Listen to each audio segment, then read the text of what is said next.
Welcome to Releasing Trauma, a Survivor's Podcast. I am your host, Tracy Osborne. I am a survivor of emotional bullying, rape, sexual assault, domestic abuse, and grief. After losing my husband in 2019, I set off on a new adventure to help other women release their trauma and create a life they can cherish. Each week, I will feature a guest expert or survivor to share their stories, tips, wisdom, and more. The goal is so that you can take away even just the smallest nugget of information you can use in your life right now to make a change, and to remind you that you're not alone. There is life after trauma, and you can move from victim to thriver and create a life you can cherish. I am your host, Tracy Osborne. With me today is Radavie Riom, which is such a beautiful name. And if you could see her face, well, you can see her picture on the website. You see that her name matches her face. Beautiful. She is going to join us today and talk to us a little bit about her story, overcoming childhood trauma, and what she's doing next. So, Radavie, welcome. Well, thank you, Tracy, so much for having me here. I love to talk about how women have moved from their shadows to their light. You know, I've listened to some of your programs. It's very nice what you're doing, supporting women. Well, thank you. And I'm so glad to have you. And, you know, we don't talk about shadow work a whole lot anymore, or at least I haven't heard about it as much as I used to. So I'm happy to see you talking about moving from the shadows to the light, because we just don't seem to talk about that in that format. Yeah. Well, you know, as this is an intuitive conversation, that's what came to me. I've never said it before. So this is how it is. What comes through me is what is being expressed. Exactly. That's why I like to do my shows the way I do. Why don't we start with a little bit about your background? Gosh, where do I start? My background, you know, I was born in a family of 10 up in the mountains in Jamaica. And I was really different from the very beginning. I had this indigenous spirit that I couldn't understand. It was so different. And in Jamaica, the people in general, they're not very educated. Some of the local people, but they are really spiritual and they are psychic and they get dreams. And I was hung on to their dressed tales because I was so fascinated with, gosh, my soul was learning things and I had no idea. But that's where my indigenous ness took me into the world of spirit. You know, understand very clearly that spirit is in all things and the trees have a spirit. So that's basically what it was. And then I grew up into, and I had a couple of successful businesses. I was married and then I had a divorce. And in general, Tracy, my life has been a classroom. I've gone through classrooms of experiencing, and I've come to realize that that is the most valuable place of where you really gain wisdom and understanding, because nobody can take it from you when you say, I've had this experience, because experience doesn't come from the ego or the mind. It comes from your soul. It comes from somewhere deeper, without language. So I have followed the divine, and I have followed God for such a long time. It's to me, at the end result, now in my life, I would say that God has been like the ribbon of light that goes through the tapestry of my life. It has always been there. God has always been there. When I learned in Sunday school when I was 4 years old about God, and that, but what I learned is that God lives in heaven. And I was so fascinated. I wanted to know, how do I get to heaven? where is heaven? And I would look up in the stars and look up in the sky for so long, feeling that God is outside there in this place called heaven.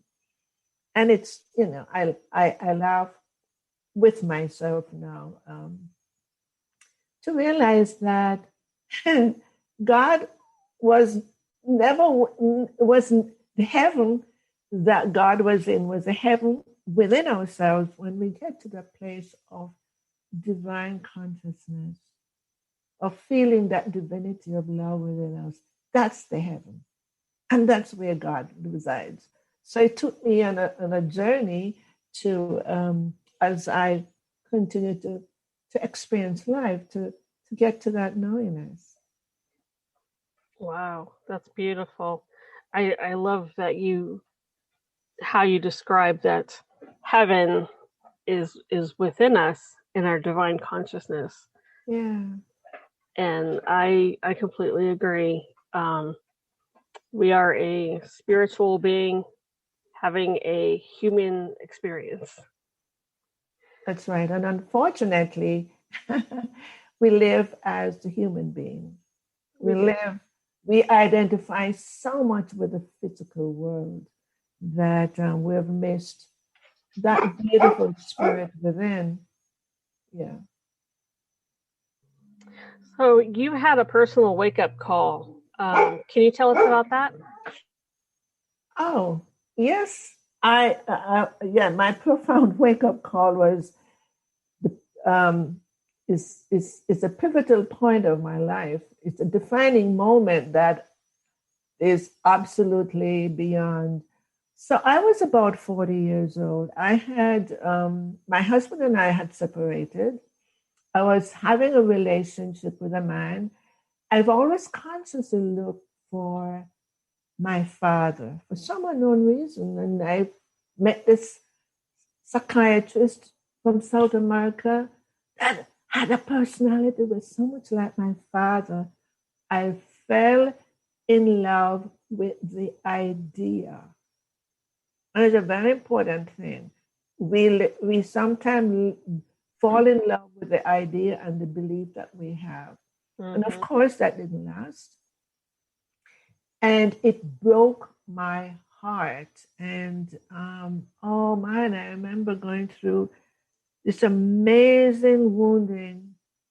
But the defining moment is my little girl came and stood in front of me, looking directly in my eyes with the saddest face. Now, I want to say, backing up from that, is that I had walked away from my childhood memories. I felt that was you who went through that wounding experience. That was you. I am now older. I am more grown up. That's not me. And I was really upset. I said, I don't want to see you. I'm not connected to you. Nobody knew about my childhood. I never talked about it. This is really interesting. And she stood there for 3 weeks, Tracy. Every day when I have a moment of stillness, and I got so angry, I remember at one time, and I really screamed at her. I said, go away. I don't want to see you, and I'm not connected with you. Well, after the 3 weeks, no verbal connection, more than me yelling at her. I knew that I had to connect her with me, and I had no idea how that was going to happen. And so on the outer circle, my inner circle, there was an outer circle. I've heard of this woman who did massage and some different things. And I didn't know anyone else who had these different things. So I called her and I said, I'd like to connect my child with me. And she said, oh, that's something that I do. And I opened my mouth to gasp, and I thought, oh my God, I didn't know people did that. So I went to her the one time, and she said, it's going to be really easy for you because you want to do it. And I lie down, and she covered me and breathing. I don't remember all the things. And she said, I want you, whatever comes up for you, I want you to tell me. And what came up, remember what came up, I said, there's absolutely no way I going to tell you what came up because I've never talked about it. I can't do it. And it was like 20 minutes I was just struggling with this knowingness that I came here for something. And if this is what it takes, I'm going to have to say it. And then there is the other part. I can't break out of the shame. Mm-hmm. And finally, I said, what comes up for me is when I was 5 years old, I was sexually molested. Mm. And it's like I asked her for a glass of water. I'm thinking, you're not shocked? To myself, it was like nothing. So what I learned from that was a pivotal point is that the memories that never went away, it was always there in my frontal lobe. I needed to connect that with my emotions, with the emotions that relate to the memories and the incidents. And I went home and did my self healing. And it, for years, I went through this deep, deep self healing. Oh man, and I'm not afraid of crying because I was, emotions. I live for my feelings, so emotions was very available to me, and I healed and cried, and I know there were fragments of my soul that came in because things I would cry, and I don't know what it is why I'm crying, but it was a release. And then finally, I got to unveil so much of that wound that I found my treasure. I think all of us come in with a treasure box from our soul. And mine had a lot more intuition, more empathy, I was able to see the colors in people. I was able to touch their body and feel the emotion and cry it out where the pain is. And I became a lot more intuitive.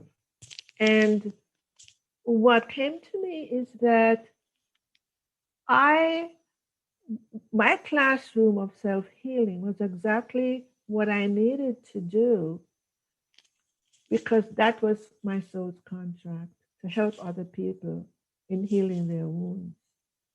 And it has become my soul's purpose, my passion.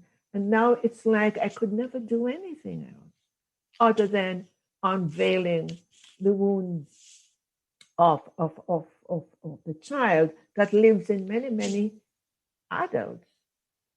Because it's the adults who come to see me, and I can easily find a root of their issues because in their lives, that wounded child, that child that is holding the pain like mine did, and and retrieve that child back into their heart. And it's such a very beautiful, beautiful journey. And I'm able to speak to the child when I can see the child. I hear the child and I tell them what the child is saying. And every child is different, personality different.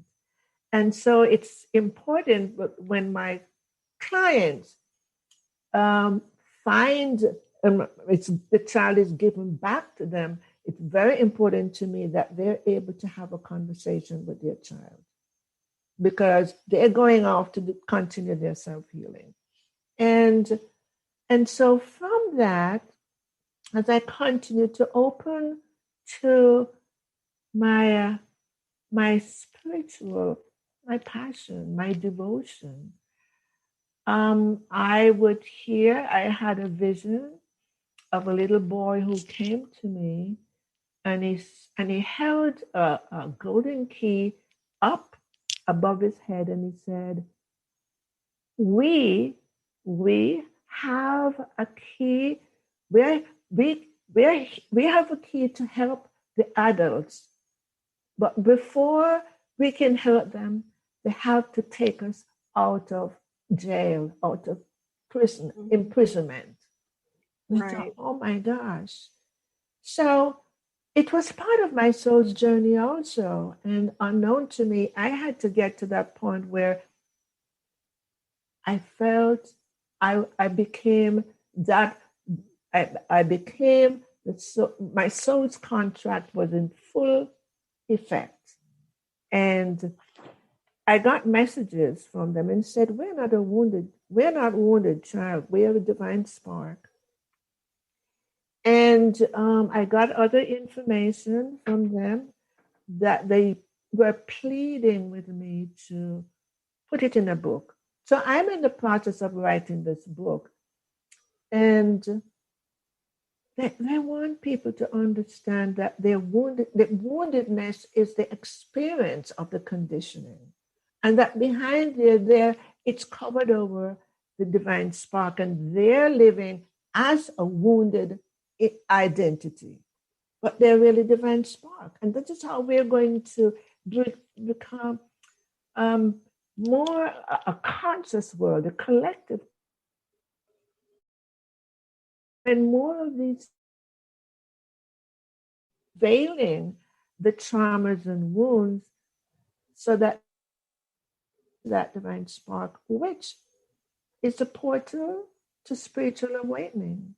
You can't be awakened without unveiling all of these wounds. It's just not possible. And that's basically what it means to live in the shadow, isn't it? That's right. To live in the darkness of your past. Yes, absolutely. Living in the darkness of confusion, living in the darkness of your own illusion, and seeing the world from a fragmented way, and a belief that doesn't support the collective. And so as I heal myself, I tell my clients, I said, when you heal yourself, I want you to know you are putting a different frequency in the collective. It's for the good of the whole. And I find that it's so beautiful that people can understand, my clients can understand, oh my gosh, it is not just for me, but it's for the collective.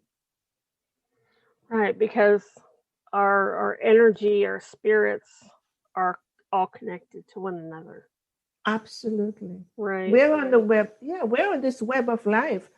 It doesn't matter what frequency you're holding. It doesn't matter. We're on the web of life, and that's why there's only one. So the divine spark are sparks from the one flame of the divine. So, you and I, Trace, and everyone else are different sparks. Their soul is the essence of our soul, but we come from the one flame. That's just the beauty of that oneness, of the certainly togetherness of the one within the Holy Spirit. Well, how do we start? This is a journey and it's a process, but how can we start coming out of the shadows into the light and letting our children out of the prisons that we've confined them in? The first thing is to be aware that we don't have to be locked away in the shadows. The first thing, we have to aware there's something here that I'm feeling that is bothering me, and I don't want. I want to release it, because this is how some people have come to me. I know there's something here, I can't find it, but I need help.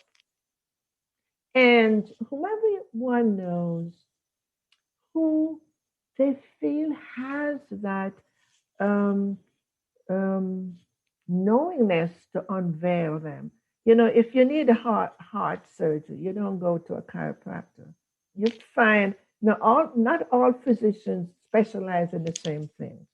You find a physician who specializes in being able to unveil your wounds, unveil your trauma, or really see the underlying issue when you speak, because I have that ability to do that. And What I offer to is a 20-minute complimentary sacred conversation for my clients. Anybody wants to take that 20 minutes. Some people tell me they start getting healing just by speaking in that 20 minutes, things start to change for them. So that's one way that someone can say it's it's free, no harm doing it. You're not committed to anything, but if you feel you needed support, I'm available. If you know other people, please don't stay in the dark. Go to whomever you feel who can help you. And I have to say this: it's beyond talk therapy, and I'm very respectful and I honor all modalities. But talk therapy, they're not taught to touch the wounds, the emotions. You have to touch the emotions. That is what releases the pain. The pain is in the emotions. Right. Yeah. Wow. That's amazing. It's definitely brought some stuff up for me that I need to be working on with my own inner child. Yes. Take the 20 minutes. Take I the might 20 just minutes. take you up on that. Yes. Yeah, and the thing is, Tracy, there's no shame anymore. Mm-mm. There's absolutely, because we didn't do it to ourselves. What No. happened is, it's how we, our idea of what happened to us that causes a lot of the pain. And the deepest pain is to feel the loss of love. When we're growing up, our parents are still in the human conditioning, and we're being trained from that, which is the veils of their life. I mean, when you look, Tracy, at our parents and their parents, nobody understood or to look at all of this personal development into a very deeper way than we can now, than what we are doing. So we are trained to look at the values of life.